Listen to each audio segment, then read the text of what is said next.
தமிழ்நாடு அரசின் இடைக்கால பட்ஜெட் குறித்தும் தமிழ்நாடு அரசின் நிதிநிலை மோசமானதற்கு மத்திய அரசின் ஓரவஞ்சனையை காரணம் என்ற நிதியமைச்சர் தங்கம் தென்னரசுவின் பேச்சு குறித்தும் மக்கள் என்ன சொல்கிறார்கள், என்ன நினைக்கிறது தமிழ்நாடு பகுதியில் தற்போது பார்க்கலாம்.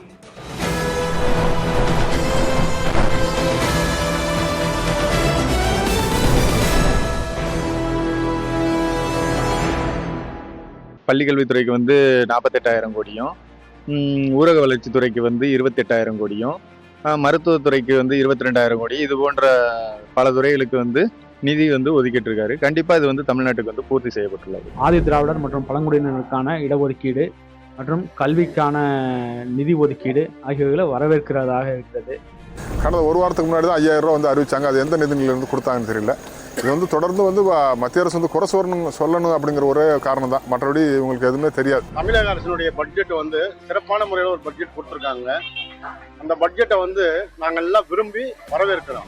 இந்த இடைக்கால பட்ஜெட்டு திருப்தி அளிக்கவில்லை. முன்னதையே திரும்ப சொல்லிட்டோம். புதுசாலாம் எந்த அறிவிப்பும் இல்லை. முதியோர்களுக்கான அன்புச்சோலை திட்டம் அது ஒரு 25 இடங்களில் கொண்டு வராங்க. அது ஒரு வரவேற்கத்தக்க ஒரு முடிவு. இந்த பட்ஜெட் தமிழ்நாடு மக்களுக்கு மிகப்பெரிய ஏமாற்றத்தை தந்திருக்கிறது. எந்தவித எதிர்பார்ப்பையும் நிறைவேற்றல. இப்போ ஓய்வூதியம் சம்பந்தமாக பல ஆயிரம் கோடி கொடுத்துருக்குறாங்க. அது ஒரு நல்ல வரவேற்பு சொன்னது செய்கிறாங்க இந்த அரசு. இந்த இடைக்கால பட்ஜெட் என்பது ஒரு தேவையற்றன்னு தான் சொல்லணும். இந்த வஞ்சனை என்பது இல்லாம ஒன்றிய அரசு தமிழகத்தையும் கையில கொடுத்து அந்த நிதியை பற்றாக்குறை இல்லாத அளவுக்கு கொடுத்தா இந்த பட்ஜெட்டை இன்னும் வரவேற்கத்தக்க விஷயமா இருக்குன்றத வினாக்கள் தெரிவிச்சு.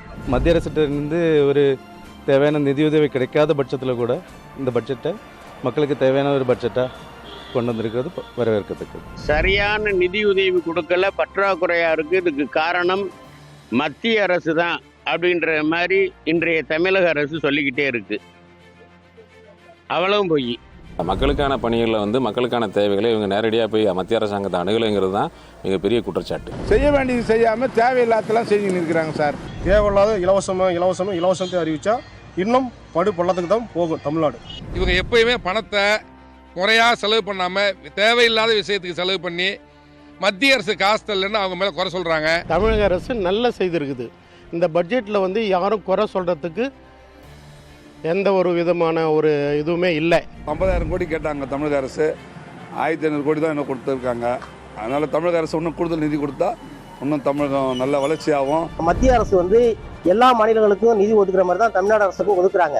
இதை கரெக்டாக பயன்படுத்தி மக்களுக்கு சேர்த்திருந்தாலே மக்களுக்கு எல்லா சலுகைகளும் கிடைச்சிருக்கும். நம் தமிழ்நாட்டுக்கு போதிய நிதியை மத்திய அரசு தராமல் ஊரவஞ்சனை செய்கிறது. அமைச்சர் சொன்னது 100க்கு 100 உண்மையான காரணம். மத்திய நிதி கிடைக்கலங்கிறதெல்லாம் சொல்லி மக்களை ஏமாற்றுவது எந்த விதத்திலும் ஏற்புடையதல்ல. தமிழ்நாட்டு முதலமைச்சர் அவர்கள் எவ்வளோ மத்திய அரசு தமிழ்நாட்டுக்கு எவ்வளோ வரி கொடுத்துருக்குன்றத ஒரு வெள்ளை அறிக்கை மூலமாக வெளியிட்டால் நல்லா இருக்கும்.